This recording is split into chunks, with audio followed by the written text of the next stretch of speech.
So next we have error in the product of two quantities. When we want to multiply the terms, because in other terms we have add or subtract the terms, but now this we are subtracting the terms a and b, sorry, multiply the terms a and b. Then what will happen?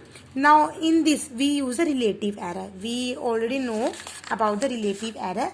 Relative error is find by dividing the error by the original value. Okay, so here we will use a relative error to find the error in the original quantity. Okay, so relative error, if when we have product of two physical quantity, then what will happen? Suppose z plus minus delta z, we can multiply the a plus delta a multiplied by b plus minus delta b. That one will happen, we get these values by multiplying these two terms. Now divide the left hand side by z and right hand side by a by ab, because z is equal to a by b. So we simply divide that by z, and we simply divide this whole term by ab. Okay, so we get the 1 plus delta z by z, and here we get the 1 plus delta b by b plus minus delta a by a and delta a by a into delta b by b. But now these terms can be ignored, because when we multiply two very small numbers, then their multiplication would be less or less. Okay, so when we multiply 0.2 to 0.2, then answer would be in 0.04. then these terms can be ignored, so ignore these terms. Okay, cut one by one. Now we have delta z by z, delta b by b, or you can say delta a by a plus delta b by b. So in multiplications we can find the relative error.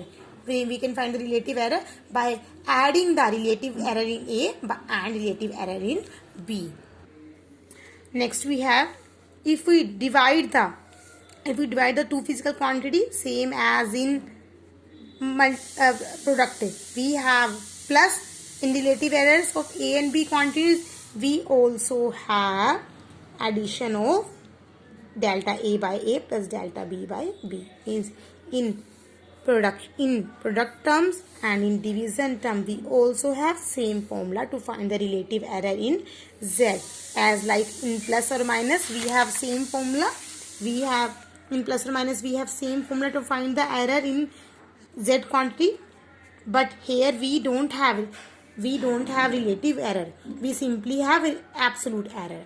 Okay, delta z is equal to delta a plus delta b, and in minus term, in subtraction tree, we also have delta z is equal to delta a plus delta b. But in this product and division, we have plus of relative error. Okay, in division we also have plus of relative error, so they have same formulas. I am giving the examples of division. Okay, in 10th class you studied about the Ohm's law. So simply R is equal to V upon I. So V and I is given. Okay, V and values of V and I are given.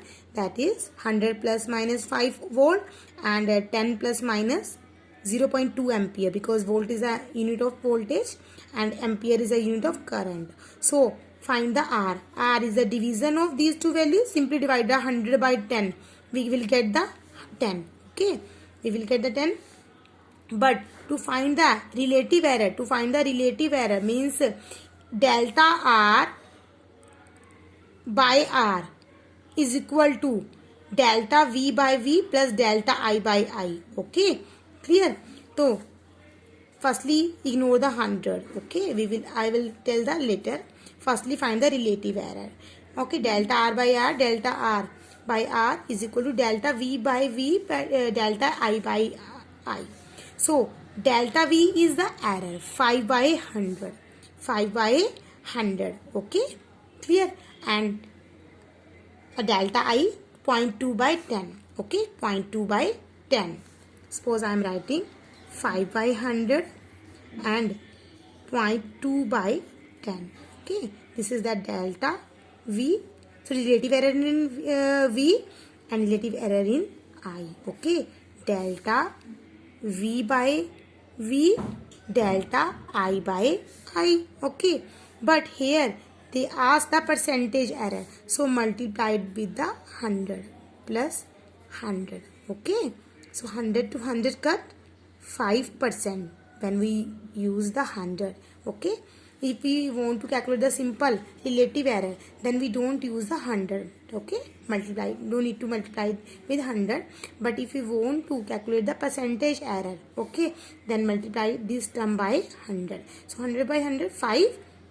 Now 10 by this we have 2, because 0.2 when multiplied by 10 we have 2. So 5% plus 2% is equal to 7%. This is the percentage error in R. Next we have another example. They also have the percentage error. Okay, percentage error. Okay, next we have